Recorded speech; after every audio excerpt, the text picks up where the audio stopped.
Bersyukur sekali hari ini bisa kembali ke kampus Universitas Gadjah Mada. Dan saya harus sampaikan nih Bapak dosen semua yang hadir di sini, sebagian dosen-dosen ini teman saya. Jadi teman-teman SMA, teman kuliah. Ini Mas Agung nih wakil dekan. Dulu selalu ranking 1. Yang ranking 1 bertahan di UGM, yang rankingnya belasan baru keluar dari Jogja gitu ya kira-kira.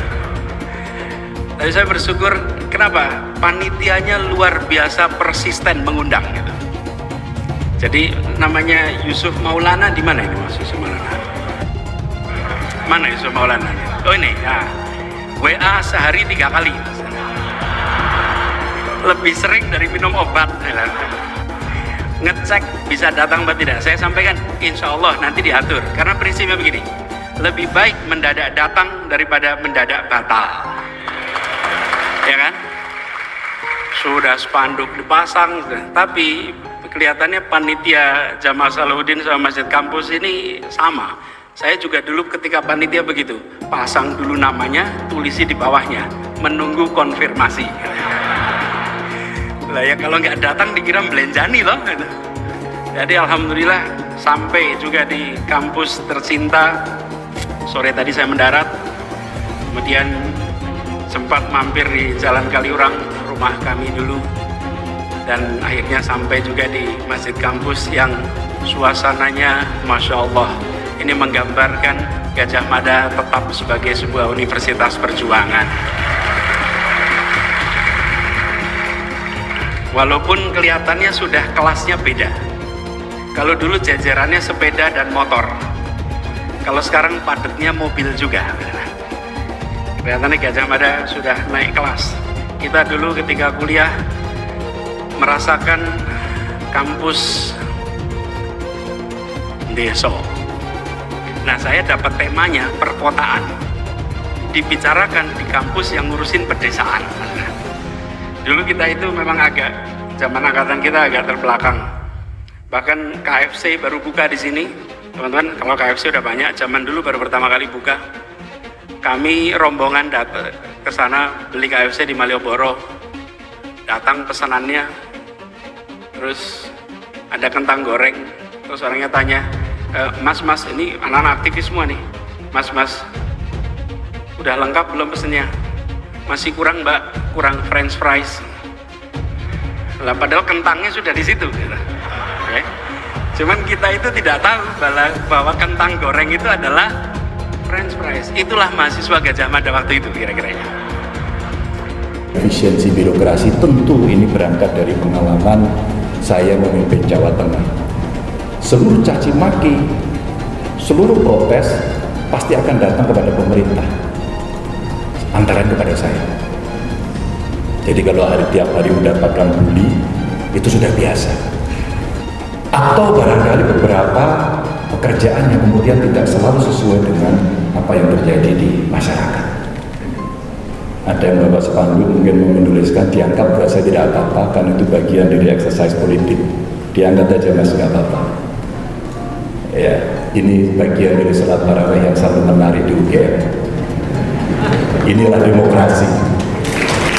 Dan itulah suatu ketika saya datang kepada UGM dan kami dibantu bagaimana mengeksersis dan mereform kondisi birokrasi yang ada di tempat kita. Lumayan Bapak Ibu, lumayan ruwet. Kita nemu banyak sekali jual beli jabatan biasa, pungli harian, ngurus ke orang enek, amplopin pasti yang terakhir. Apakah kita berharap perubahan akan muncul secara paternal? Maaf, tidak. Dalam budaya yang sangat paternalistik, maka pada saat itu sebenarnya contohnya dari atas. Kalau kita sendiri tidak lihat itu nggak bisa. Dimulai dari pimpinannya seperti adus pakai gayung, pakai simbol yang dibahasai biasanya kepalanya dulu. Nanti diledek sampai tingkat bawah. Itulah kemudian akan terjadi perubahan. Percaya sama saya. KPK saya undang, maka ada koordinasi supervisi pencegahan di setrum seterus. Apa yang terjadi kemudian? Yuk kita declare berapa harta kita. Politik itu ya dijodohkan dengan siapa saja harus siap. Karena pengalaman jarang ada pengantin politik bisa milih sendiri jodohnya. Jadi nikah dulu baru mencintai. Pak Emil lebih suka dijodohkan dengan Pak Ganjar, Pak Anies atau Bu Puan atau kan udah dibilang orang kayak saya harus berani mencintai setelah menikah. Yang penting penyampaian perbedaan pendapat jangan tidak sesuai dengan peraturan perundang-undangan kan. Yang setuju narasikan dengan baik, itu haknya. Yang tidak setuju ekspresikan juga dengan baik. Ganjar jadi bahan tertawaan se-Indonesia gegara ketahuan bohong soal Masjid UGM. Relawan Anies girang. Dikutip dari News Jakarta, relawan Anies Baswedan Reza Peters menyoroti pakar hukum tata negara dan pengamat politik Refli Harun yang menertawakan Gubernur Jawa Tengah Ganjar Pranowo yang mengaku punya kenangan di Masjid Universitas Gadjah Mada semasa kuliah. Diketahui Ganjar dicap berbohong lantaran ada ketidakcocokan antar waktu Ganjar kuliah dan masjid tersebut berdiri.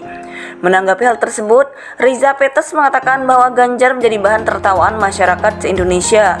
Pernyataan itu disampaikan Reza Peters dalam akun Twitter pribadinya pada Kamis 13 April 2023.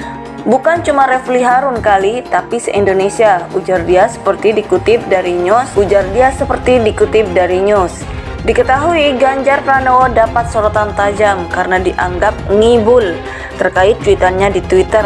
Ganjar mengaku punya kenangan di Masjid Universitas Gadjah Mada semasa menjadi mahasiswa, termasuk menjadi takjil buka puasa. Tetapi setelah ditelusuri, ada ketidakcocokan antar waktu Ganjar kuliah dan masjid tersebut berdiri, hingga berujung anggapan Ganjar berbohong. Mengenai hal ini, pakar hukum tata negara dan pengamat politik Refli Harun pilih berbaik sangka dengan pernyataan Ganjar. Saya yakin yang bikin bukan Ganjar, gak mungkin dia lupa. Jelas Refli melalui kanal YouTube miliknya dikutip Rabu 12 April 2023. Bukannya tanpa alasan, Refli juga lulusan UGM dan satu fakultas serta mengaku tak jauh semasa dengan Ganjar. Menilai Ganjar tak akan lupa dengan keberadaan masjid yang sebenarnya. Menurut penuturan Refli, sampai Ganjar dan dirinya lulus, Masjid UGM memang belum ada. Jadi ini kenapa saya ngakak, karena saya juga saksi sejarahnya. Jadi saya Fakultas Hukum 89 dan Ganjar 87. Ganjar itu lebih lama lulus kayaknya. Sama-sama wisuda tahun 95, tapi saya Februari, Ganjar Agustus kalau tidak salah. Jelas Refli. Jadi memang ketika kami meninggalkan UGM, masjid kampus itu belum ada, masih berbentuk kuburan. Mohon maaf, kuburan Cina, tambahnya.